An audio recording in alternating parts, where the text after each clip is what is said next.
بسم اللہ الرحمن الرحیم۔ چھلکے کے ساتھ سیب کھانا زیادہ بہتر ہے کیونکہ اس کے بہت سے فائدہ مند اینٹی آکسیڈنٹ اور فائبر کا مواد اس کے چھلکے کے اندر موجود ہوتا ہے۔ ناظرین، ہلدی، اجوائن، ادرک اور دار چینی جیسے مسالے جسم میں حرارت پیدا کرتے ہیں۔ مرغن غذاؤں کے استعمال کے بعد ہاضمہ بہتر بناتے ہیں اور سرد موسم میں سستی کم کرنے میں مدد دیتے ہیں۔ ایک نئی تحقیق سے پتہ چلا ہے کہ صرف ایک ہفتے کے لیے سوشل میڈیا سے دور رہنا بھی بے چینی، ڈپریشن اور نیند کے مسائل میں کمی لا سکتا ہے۔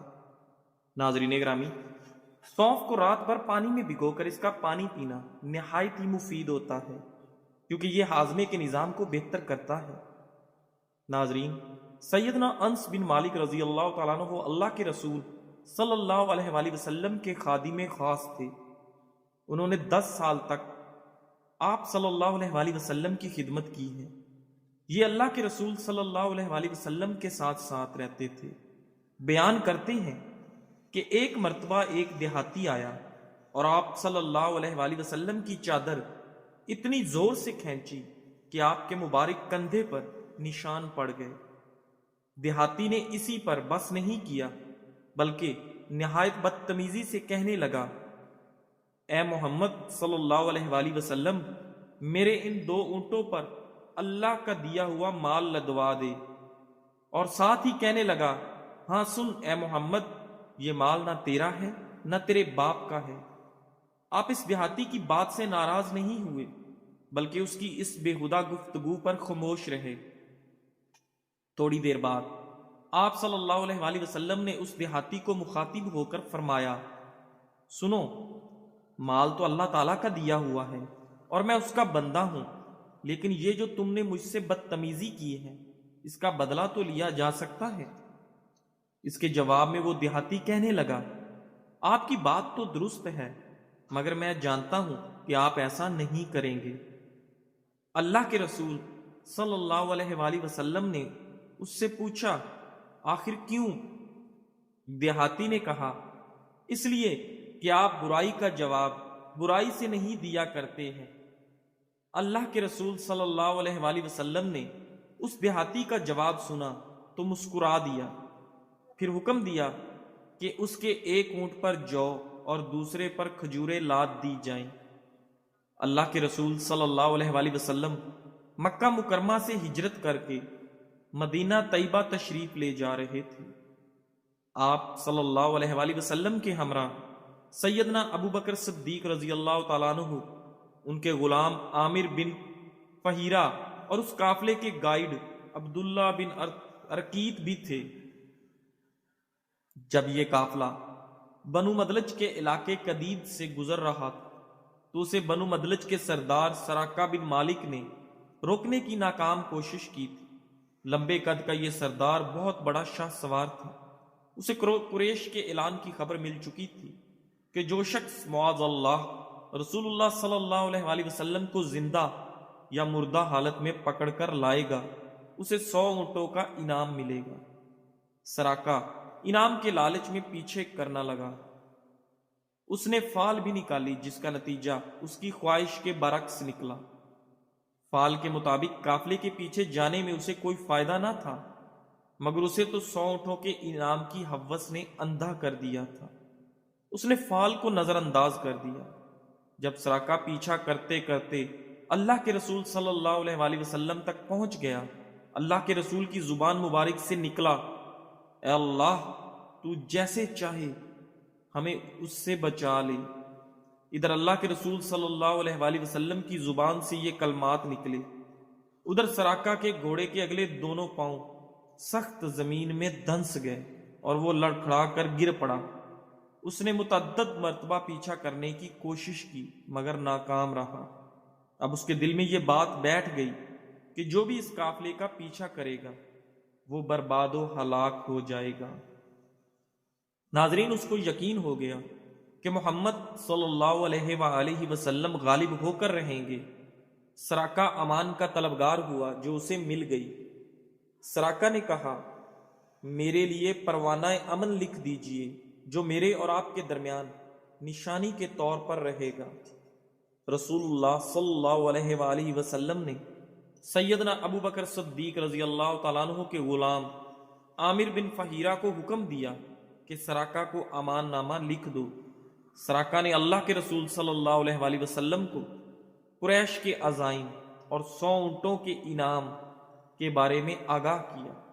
آپ صلی اللہ علیہ وآلہ وسلم کو زاد راہ اور ساز و سامان کی پیشکش کی، مگر آپ صلی اللہ علیہ وآلہ وسلم نے کسی بھی قسم کا سامان لینے سے انکار کر دیا اور صرف یہ فرمایا، ہمارے بارے میں رازداری سے کام لینا۔ سراقہ نے یہ امان نامہ سنبھال کر رکھا ہوا تھا۔ اللہ کے رسول صلی اللہ علیہ وآلہ وسلم غزوہ حنین کے موقع پر جارانہ میں قیام فرما تھے۔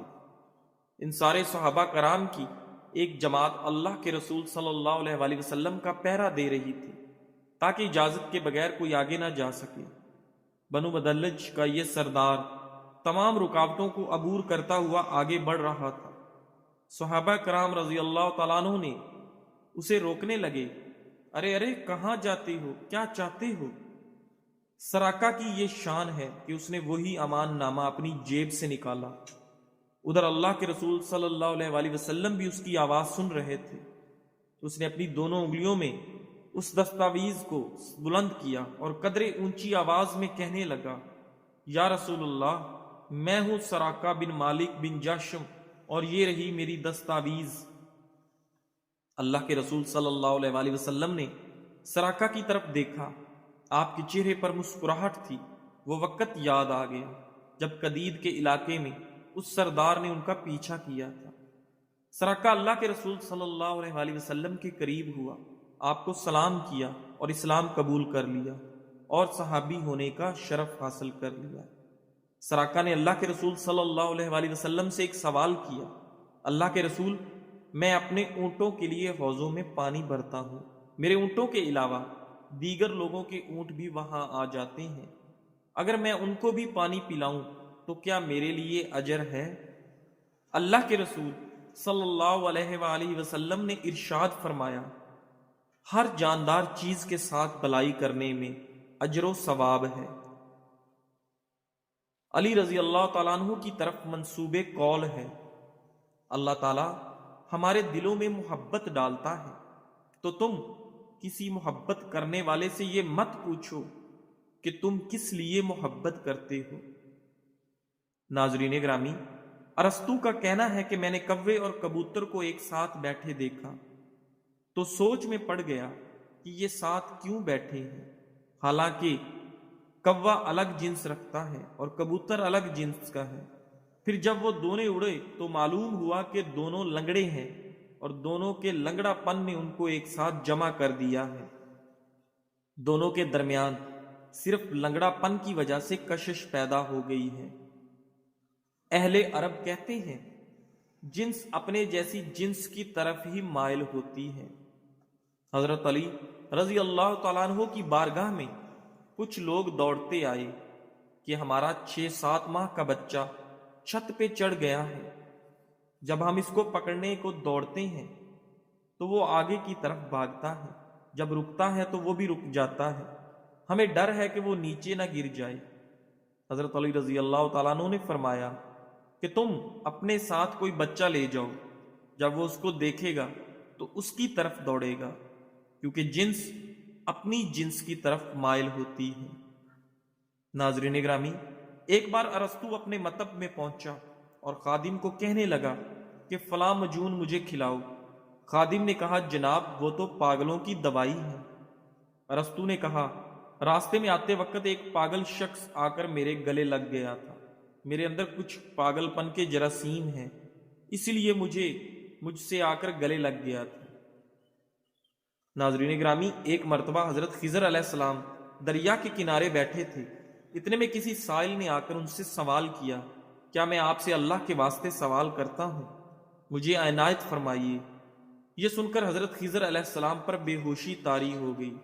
جب کچھ ہوش آیا تو فرمانے لگے، بھائی میں تو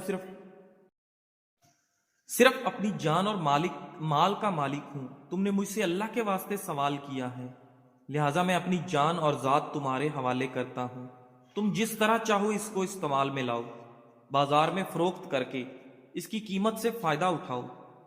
چنانچہ سائل کو ان کو بازار لے گیا اور ایک شخص سائمہ بن ارکم کے ہاتھ ان کو فروخت کر دیا۔ یہ خریدار ان کو اپنے گھر لے گیا اور اس کا ایک باغ تھا۔ چنانچہ سائمہ نے حضرت خضر علیہ السلام کو ایک کدال دے کر کہا کہ اس سامنے والے پہاڑ جو 3 مربع میل رقبہ میں واقع تھا مٹی کاٹ کر باغ میں ڈالتے رہیں، اور یہ حکم دے کر سائمہ اپنی کسی ضرورت سے کہیں چلا گیا۔ حضرت خضر علیہ السلام اس پہاڑ سے مٹی کاٹ کاٹ کر باغ میں ڈالنے لگے۔ جب سائمہ واپس آیا تو اس نے گھر والوں سے دریافت کیا، تم نے غلام کو کھانا بھی کھلایا یا نہیں؟ گھر والوں نے جواب دیا کہ ہمیں معلوم نہیں غلام کہاں ہے۔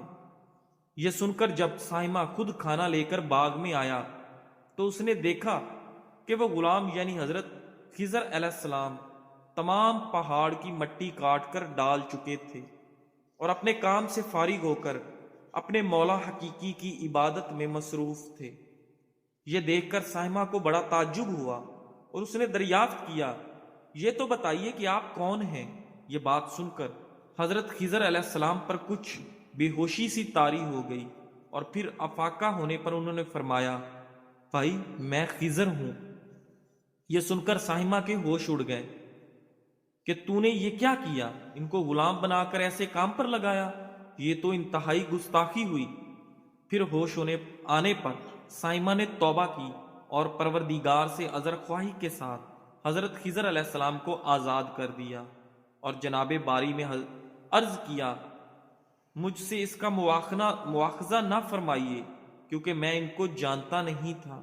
اس کے بعد حضرت خضر علیہ السلام نے دعا فرمائی اور سجدہ شکر بجا لائے کہ اے میرے پروردگار، میں تیرے ہی حق میں غلام بنا اور تیرے ہی حق میں آزاد ہوا، اس پر میں تیرا شکر گزار ہوں۔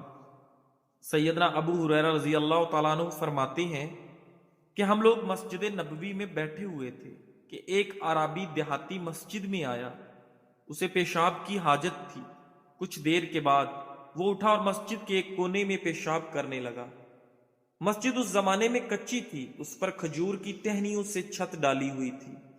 صحابہ کرام نے اسے دیکھا تو کہنے لگے، یعنی تم یہ کیا کر رہے ہو؟ مسجد میں پیشاب کر رہے ہو؟ انہیں اس دیہاتی کی یہ حرکت نہایت بری لگی۔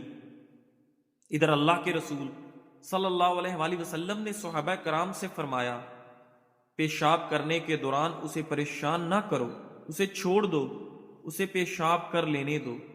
صحابہ کرام خاموش ہو گئے اور اس نے پیشاب کر لیا۔ جب وہ فارغ ہوا تو نبی کریم صلی اللہ علیہ وآلہ وسلم نے اسے بلایا اور فرمایا، میرے عزیز بھائی دیکھو، ان مساجد میں پیشاب کرنا یا گندگی پھیلانا جائز نہیں۔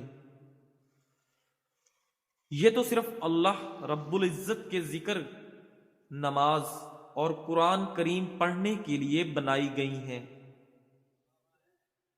ناظرین گرامی، ابن ماجہ میں صحیح حدیث کے ساتھ یہ بھی ہے کہ یہ دیہاتی اللہ کے رسول صلی اللہ علیہ وآلہ وسلم کے حسن سلوک سے اتنا متاثر ہوا کہ کہنے لگا، میرے ماں باپ آپ پر قربان ہوں، آپ صلی اللہ علیہ وآلہ وسلم نے نہ مجھے ڈانٹا نہ گالی دی۔ اللہ کے رسول صلی اللہ علیہ وآلہ وسلم نے صحابہ کرام کو حکم دیا کہ پانی کا ڈول لے کر آؤ اور اسے اس پیشاب والی جگہ پر بہا دو۔ دیہاتی اللہ کے رسول صلی اللہ علیہ وآلہ وسلم کے اس اخلاق اور محبت سے اس قدر متاثر ہوا کہ وہ اللہ کے رسول صلی اللہ علیہ وآلہ وسلم کے لیے دعا کرنے لگا۔ وہ ایک دیہاتی تھا، دعا کے آداب سے ناواقف تھا، مگر ایک ہی ملاقات میں اللہ کے رسول صلی اللہ علیہ وآلہ وسلم سے شدید محبت کرنے لگا۔ اور محبت کا یہ اندازہ ہے کہ سیدنا ابو ہریرہ رضی اللہ تعالیٰ عنہ فرماتے ہیں کہ وہ کہتا ہے، اے اللہ مجھ پر اور محمد صلی اللہ علیہ وآلہ وسلم پر رحم فرما اور ہمارے علاوہ کسی اور پر رحم نہ کرنا۔ اللہ کے رسول نماز پڑھ رہے تھے، نماز سے فارغ ہوئے، آپ اس دیہاتی کی دعا سن چکے تھے۔ آپ نے مسکراتے ہوئے فرمایا، تم نے تو اللہ کی وسیع رحمت کو سکیڑ دیا جبکہ اللہ رب العزت فرماتا ہے میری رحمت تو اس قدر وسیع ہے کہ اس نے ہر چیز کو ڈھانپ رکھا ہے۔ ناظرین گرامی، سردیوں میں وزن بڑھنے سے روکنے اور چربی گلانے والے دیسی مشروبات، سونف کی چائے۔ سونف کا مشروب پیٹ کی گیس، بوجھل پن کم کرتا ہے، یہ ہاضمہ بھی بہتر بناتا ہے۔ پیسی ہوئی سونف گرم پانی میں ڈال کر چند منٹ کے لیے بھگوئیں اور پی لیں۔ دار چینی اور شہد کا مشروب۔ دار چینی خون میں شکر کی سطح کو متوازن رکھتی ہے، جس سے اچانک بھوک لگنے کے امکانات کم ہوتے ہیں۔ صبح اس مشروب کا استعمال توانائی متوازن رکھتا ہے۔ نیم گرم پانی میں دار چینی پاؤڈر اور تھوڑا سا شہد شامل کر لیں اور اب اس مشروب کو چسکیوں کے ساتھ پئیں۔ اجوائن اور زیرے کا گرم پانی۔ اجوائن اور زیرے کا استعمال نظام ہاضمہ کو فعال کرتا ہے، گیس اور اپھار کم کرتا ہے اور آپ کے میٹابولزم کو بہتر بناتا ہے۔ 1 چمچ اجوائن اور 1 چمچ زیرہ پانی میں ابال کر نیم گرم حالت میں پئیں۔ ناریل جسم کو کیلشیم جیسی معدنیات جذب کرنے میں مدد دیتا ہے، جس سے آپ کی ہڈیاں مضبوط ہو جاتی ہیں۔ ناظرین، ایک تحقیق میں بتایا گیا ہے کہ شوگر فری اشیاء میں استعمال ہونے والا ایک عام مصنوعی مٹھاس جگر کی مہلک بیماری کے خطرات میں اضافہ کر سکتا ہے۔ محققین نے دریافت کیا ہے کہ جو لوگ مکھن یا دیسی گھی کا سب سے زیادہ استعمال کرتے ہیں، ان میں کم مکھن یا دیسی گھی کھانے والوں کی نسبت کسی بھی وجہ سے موت کا خطرہ 15% زیادہ ہوتا ہے۔ دوسری جانب مکئی، زیتون، بیجوں، دیگر پودوں سے حاصل کردہ تیل کا استعمال انسان کو صحت مند بناتا ہے۔ روزانہ خوراک میں 10 گرام نباتاتی تیل کا اضافہ کینسر سے موت کے خطرے کو 11% اور دل کی بیماریوں سے موت کے خطرے کو 6% تک کم کر دیتا ہے۔ اگر آپ زیادہ تر وقت کرسی پر بیٹھ کر کام کرتے ہیں یا گھر سے کام کر رہے ہیں تو یہ جاننا ضروری ہے کہ طویل عرصے تک بیٹھنا صحت کے لیے کتنا نقصان دہ ہے۔ ناظرین، ڈاکٹر کے مطابق شام کو اپنے 10,000 قدم مکمل کرنا طویل بیٹھنے کے نقصان کو ختم نہیں کرتا۔ ماہرین نے مشورہ دیا کہ ہر 45 یا 60 منٹ بعد کھڑے ہوں، جسم کو کھینچنے والی سادہ ورزش کریں، کیونکہ یہ خون کو دل کی طرف واپس دھکیلتے ہیں۔ جزاک اللہ۔